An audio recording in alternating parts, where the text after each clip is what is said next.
Les amis, j'espère que vous allez tous très très bien. Les gars, j'ai déjà le sourire. J'ai déjà le sourire. Victoire du Bayern Munich 2 buts à 1 contre le Borussia Dortmund dans ce classiqueur. D'ailleurs, c'est les 1 an de ma chaîne. Aujourd'hui, voilà, victoire au classiqueur. On s'impose 2 buts à 1. Bon anniversaire à la chaîne. Merci à tous de m'avoir suivi.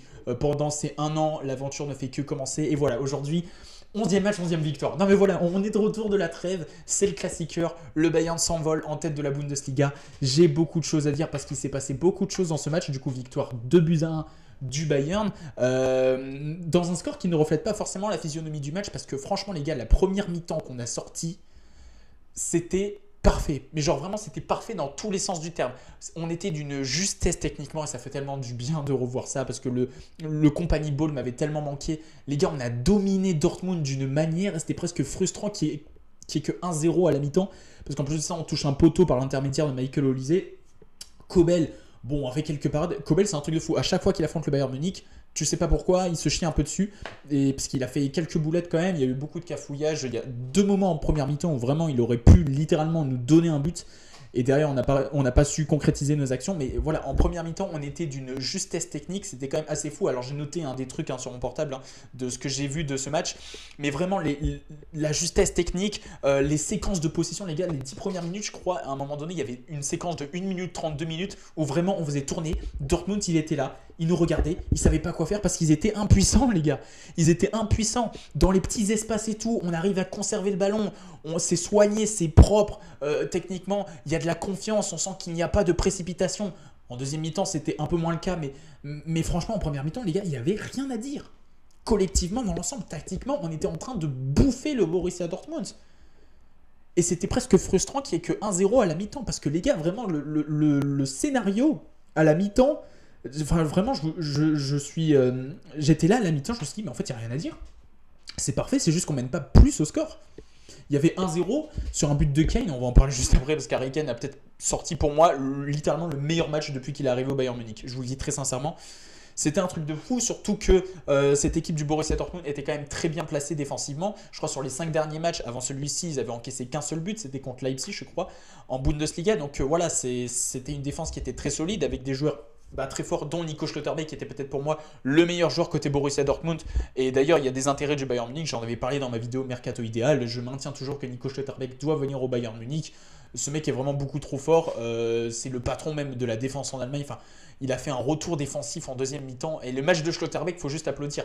Le mec, il sort d'un coma de 5 mois où il n'a pas arrêté d'être. Il a eu une grave blessure, je crois que c'était contre le Barça ou je sais plus contre quelle équipe en Bundesliga. Ce qui fait qu'il a loupé le début de saison. Il n'a pas joué la Coupe du Monde des clubs. Bref, on l'a mis dans le bain direct en Ligue des Champions contre Bilbao, je crois. Ensuite, il a enchaîné la trêve et là, il joue le classiqueur. Et c'était le meilleur joueur littéralement côté Borussia Dortmund, franchement. Donc Schlotterbeck, voilà, c'était la petite parenthèse du Borussia Dortmund, qui était vraiment plutôt, alors bon, non, je ne vais pas au mytho, ils n'étaient pas bons, mais en même temps, on était tellement forts que j'ai senti vraiment qu'en face, ils étaient totalement impuissants. Mais du coup, ils étaient plutôt bien défensivement, ils étaient bien structurés, vraiment, tellement on avait la possession, tellement on était dangereux. Franchement, la première mi-temps, les statistiques, elles étaient affolantes. Dortmund, ils n'avaient pas tiré. C'est simple, je crois, les XG, ils étaient de 0,72 à la mi-temps pour le Bayern, contre 0. Dortmund n'a pas tenté une seule occasion en première mi-temps. Vraiment, c'était un non-match de leur part et vraiment, c'était une maîtrise totale. C'est pour ça que je dis que c'est frustrant qu'on n'a pas mis plus d'un but parce que vraiment, le match qu'on a pondu en première mi-temps, c'était incroyable. Donc, en plus de ça, on n'avait pas énormément d'espace et même le peu d'espace qu'on a eu, on a su faire la différence. Et encore une fois, en première mi-temps, la justesse technique, on a occupé littéralement tous les espaces, les contre-pressing et tout. À chaque fois, on était au top, mais on était au top. Il y a ce poteau aussi de Michael Olise. Franchement, les gars, la première mi-temps, elle était parfaite. Alors, la deuxième mi-temps, honnêtement, il y a eu énormément de laisser-aller à un tel point qu'on se retrouve avec ce score final de 2 buts à 1 qui ne reflète pas du tout la domination qu'on a eue sur l'ensemble du match. Il y a eu beaucoup de laisser-aller en deuxième mi-temps. Et ça, faut faire attention parce que là, c'est contre une équipe de Dortmund qui a tellement manqué de réalisme, qui a eu énormément de déchets, qui est vraiment passé à côté de son match, on va pas se mytho. Alors on sent qu'ils ont essayé d'être plutôt bien structurés défensivement pour encaisser le moins possible, mais tu sens qu'offensivement c'était beaucoup trop brouillon, qu'il y avait beaucoup trop de déchets, que ça communiquait pas assez.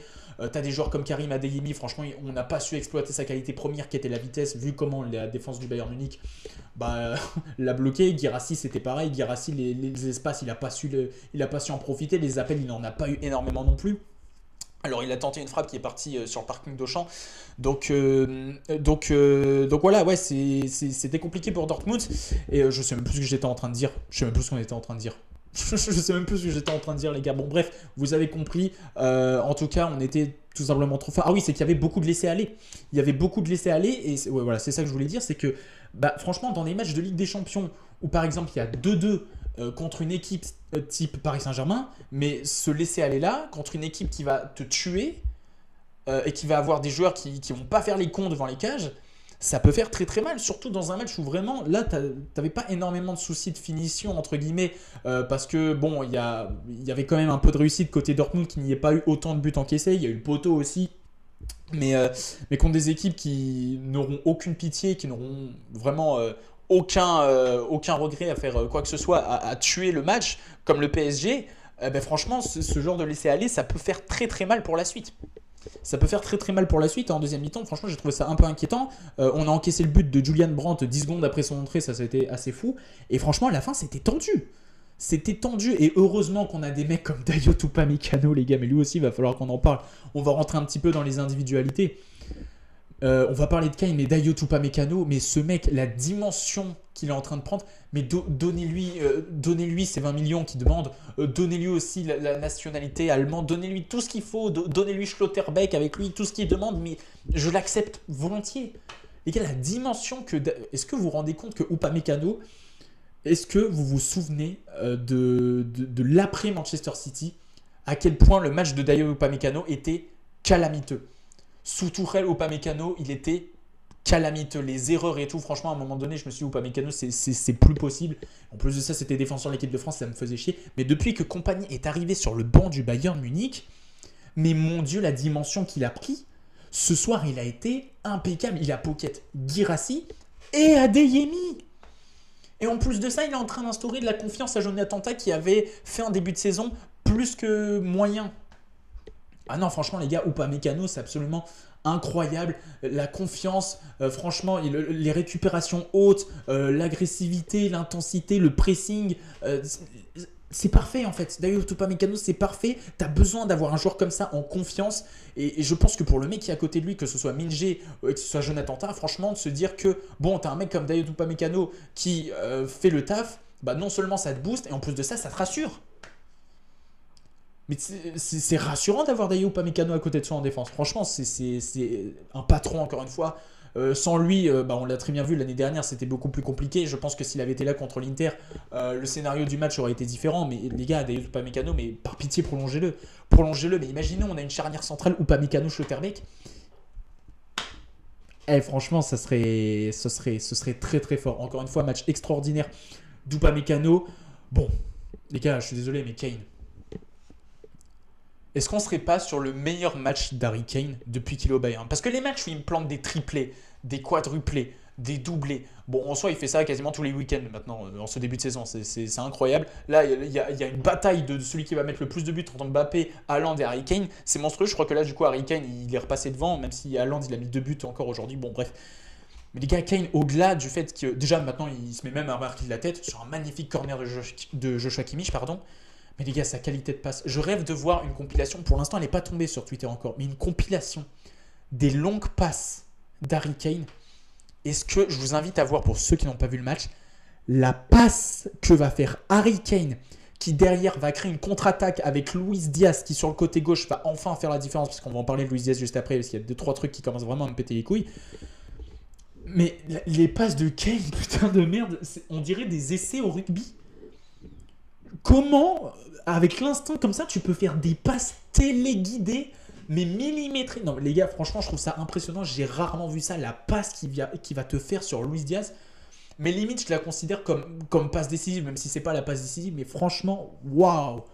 Waouh, et même pas que les retours défensifs. Les gars, ça fait 3 matchs de suite parce que Serge Gnabry, là, il était blessé. Ça fait 3 matchs de suite que je crois Compagnie le met en tant que 10. C'était Jackson qui était titulaire en 9. Bon, le match de Nicolas Jackson, en soi, il n'a pas fait un mauvais match, mais encore une fois, tu sens que il n'a pas le niveau pour le Bayern. Je vous le dis très clairement, Nicolas Jackson, hein, il est gentil. Je pense qu'il va essayer de s'impliquer, de faire ce qu'il peut et tout. En plus, il y a eu son transfert semi-avorté, entre guillemets. C'était catastrophique. Mais Jackson n'a pas le niveau du Bayern. Et du coup, Kane a été positionné en tant que 10, donc à reculons. Mais les gars, tu as l'impression qu'il est à la fois buteur, mais aussi milieu de terrain, défenseur, latéral. Il est partout. Mais les gars, il était partout. Sans déconner, je crois que c'est le meilleur match que j'ai vu d'Harry Kane depuis qu'il est au Bayern. Alors qu'il y a des matchs, il plantait des triplés, des quadruplés et tout. Ça fait pas tout. Encore une fois, la preuve que les statistiques ne font pas tout. Parce que oui, ok, il met un but et en plus de ça, du coup, ça permet à ce qu'il soit élu homme du match. Mais les gars, dans le cœur du jeu, Harry Kane, dans la construction, il est partout. Il est disponible partout. Je crois que c'est le joueur dans le match qui a concédé le plus de fautes. Il est trop fort. Les gars, je pense que là, on est en train de vivre le prime de la carrière d'Harry Kane. Très sincèrement. Au-delà sur le plan statistique, on savait déjà que c'était monstrueux, mais franchement, je vous invite vraiment à prendre le temps de regarder les matchs. De toute façon, si vous suivez le match, c'est que vous suivez le Bayern Munich un minimum. Mais les gars, je pense vraiment qu'on est en train de vivre le prime d'Harry Kane. Je ne sais pas si à Tottenham, on l'a déjà vu jouer à un tel niveau comme ça. Parce que les gars, il est... Genre, en fait, j'ai même plus les mots, je me répète à chaque match, mais là, vraiment, j'ai été bouche bée et je vous dis, je pense que c'est le meilleur match d'Harry Kane depuis qu'il est au Bayern. Je le dis très sincèrement, c'est monstrueux ce qu'il a fait. Kimmich, encore une fois, j'en parle même pas, je crois que c'est le joueur qui touche le plus de ballons dans le match. Il fait une passe décisive sur le corner. Encore une fois, il est exceptionnel, Joshua Kimmich. Même si je crois que ça fait 3-4 matchs, il nous fait une petite frayeur sur des relances et tout qui ont failli, encore une fois, au Bayern. Hein. Ça a failli coûter un but. Mais bon, encore une fois, Joshua Kimmich, les gars. Ce mec est trop fort. C'est le mec qui a touché le plus de ballons. Je pense que ça doit être celui qui a réussi le plus de passes. Il est trop fort. Il est vraiment beaucoup trop fort. Laimer aussi, je vais essayer d'oublier personne dans ça. Mais Konrad Laimer, deuxième mi-temps, c'était un peu plus compliqué, mais dans l'ensemble, l'équipe, il y a eu beaucoup de blessés à l'île, donc forcément, lui aussi, il a été un petit peu plus en difficulté. Mais les gars, Konrad Laimer, mais le début de saison qu'il fait, lui aussi, il va falloir qu'on en parle. Là, il est défenseur gauche. Avant, il était défenseur droit, de passe un milieu de terrain. Et lui aussi, mais qu'est-ce qu'il est fort. Ça combine aussi bien avec Luis Diaz. Bon, malheureusement, Luis Diaz, encore une fois, on va y revenir juste après, mais Konrad Laimer, encore une fois, mais qu'est-ce qu'il est fort. Alors, il a fait beaucoup de fautes aussi, mais c'est des fautes qui sont intelligentes, c'est des fautes qui n'ont pas forcément coûté de sanctions sévères. Hein. Peut-être qu'il a pris un jaune, je m'en souviendrai plus. Waouh, je m'en souviens plus très très bien. Mais Konrad Laimer, exceptionnel, franchement exceptionnel, que ce soit à droite, à gauche, le mec dépanne partout. Je vous conseille d'avoir un Konrad Laimer dans votre vie, les gars. Je vous le dis très clairement, ayez un Konrad Laimer dans votre vie. C'est fou, c'est fou. Non, franchement, ça fait plaisir, les gars. Je prends tellement de plaisir à voir cette équipe jouer, même si, encore une fois, là, le score 2-1, on dirait que c'est un match où on a souffert, et on a souffert en fin de match. Mais les 3 quarts du match, franchement, on a été d'une domination, les gars. La première mi-temps, Dortmund, ils ont été inexistants. Mais inexistants. Bon, je vais parler de Luis Diaz. Parce que c'est peut-être le sujet qui m'intéresse le plus. Luis Diaz, à un moment donné... En fait, je sais pas comment analyser ça, je sais pas comment faire une construction à la fois positive, objective. Enfin, c'est compliqué parce que Luis Diaz, à la mi-temps, j'étais en live sur TikTok, hein, pour ceux qui me suivent pas, j'étais en live où j'étais avec Black Barrois pour ceux qui connaissent pas. On a débriefé, il y a beaucoup de gens qui disaient ouais, Luis Diaz, il est nul, il était catastrophique. En fait, le truc, c'est que Luis Diaz, bon, je vais dire les termes, s'il est pas con, c'est peut-être le meilleur ailier gauche du monde. Parce que ce mec, dans les derniers choix, mais putain, mais c'est calamiteux, les gars. Autant sur les efforts défensifs, c'est monstrueux, mais alors des fois sur les derniers choix, c'est Leroy Sané. Je vous dis la vérité, le dernier face-à-face, la dernière action du match où il va tirer sur Kobel, il s'en mêle les pinceaux, des fois il va faire le geste de trop. Putain, les gars, franchement, mais c'est frustrant. En fait, j'ai envie que ce soit parfait, Luis Diaz. Et l'investissement en défense, le mec il court, il cavale, il va faire les retours, il va combiner avec Konrad Laimer, avec Kimmich, avec Kane, avec un tel, tac, tac, tac et tout. Il va courir, il est partout. Mais Luis Diaz, si on l'a recruté, si on a autant insisté pour le recruter, c'est pour qu'il y ait quelqu'un aussi qui soit là pour la finition. On dit que les stats ça fait pas tout, mais d'accord, quand tu recrutes un attaquant, tu as aussi envie qu'il plante des buts. Alors il en a planté des buts. Mais les gars, en fait, on dit pas qu'il est mauvais, Luis Diaz. c'est pas du tout ce qu'on dit par rapport à un Leroy Sané. Je préfère 10 000 fois avoir un Luis Diaz. Je vous le dis très clairement. Mais le truc, c'est que il peut être très très bon s'il réfléchissait un minimum. Si vraiment dans le dernier choix, il ne fait pas de la merde, il serait exceptionnel. Parce que si franchement à chaque fois dans les derniers choix, il est très bon, qu'il fait pas de la merde, et combiné en plus de ça à des efforts défensifs, à une implication vraiment défensive comme il l'a fait, mais les gars, Luis Diaz, il serait sur une autre planète. Il serait encore plus fort que ce que lui montrent uniquement ses statistiques. Je sais pas si vous voyez ce que je veux dire. En fait, c'est délicat. Je veux bien le défendre, mais par moment, tu vois, genre la dernière action, si par exemple il y avait 2-2 ou qu'on est en train de perdre 2-1, mais cette action-là, mais tu t'en mords les doigts. Une action comme ça en demi-finale de Ligue des Champions où tu as la possibilité de te qualifier sur cette action, ça, mais c'est impardonnable. Et ça, on l'a beaucoup trop vu avec Leroy Sané, et beaucoup d'équipes peuvent le témoigner. Il y a énormément de joueurs, mais ça va se travailler. C'est comme Dembélé. Regardez, on disait Dembélé, s'il a la finition, il devient Ballon d'Or. Il est devenu Ballon d'Or. Des mecs comme ça, c'est des choses qui se travaillent. Mais en fait, c'est fatigant en fait. Par moments, c'est fatigant parce qu'il va toujours faire le truc de trop. C'est frustrant, c'est pénible parce qu'on a envie de voir les joueurs briller et on sait qu'ils en sont capables. Mais ça se travaille, il ne faut pas tirer des conclusions trop vite, que ce soit positif ou négatif. En fait, c'est ça, c'est un juste milieu. Il ne faut pas dire non plus que c'est un joueur exceptionnel parce que oui, il a quand même marqué beaucoup de buts et que défensivement, il est monstrueux. Non, parce qu'on a aussi envie qu'offensivement, il soit monstrueux. Mais il ne faut pas dire non plus qu'il est dégueulasse, il faut qu'il parte et tout, qu'il est surcoté et tout. Parce que franchement, quand tu regardes son implication défensive, ce mec-là est exceptionnel. Voilà, c'est aussi simple que ça. Il ne faut pas être trop dur envers Luis Diaz, mais il ne faut pas non plus l'acclamer. C'est pour ça encore, je n'arrive pas trop à me projeter avec lui, mais je pense que ses soucis de finition, dans ses choix et tout, parfois il est un peu trop maladroit. Mais ça se travaille. Et ça, je pense que Kompany va réussir à lui instaurer ça, et ça va venir avec le temps.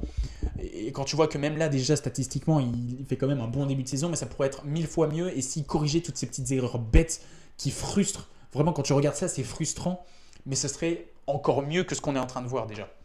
Donc voilà les amis, j'avais beaucoup de choses à dire dans ce match. Victoire 2-1, voilà, c'était pour le retour. C'est la vidéo en plus de ça pour les 1 an de la chaîne. Une victoire lors d'un classiqueur. Que demander de mieux les amis. On est premier, je crois, c'est quoi, 6e, 7e match, 7e victoire je crois. Ouais, 7 matchs, 7 victoires en Bundesliga, si je dis pas de bêtises. On est sur 11 victoires consécutives. Je crois qu'on a battu le record là cette fois-ci pour de bon, on peut le dire. Donc voilà les amis, ça fait plaisir. Prochain match, c'est la réception du Club Bruges en Ligue des Champions. Je crois que c'est mardi ou mercredi prochain. Comme d'habitude, on sera là pour le débrief du match. On se retrouve très bientôt en live les amis. Merci d'avoir suivi ce débrief et on se dit à la prochaine. Allez, salut.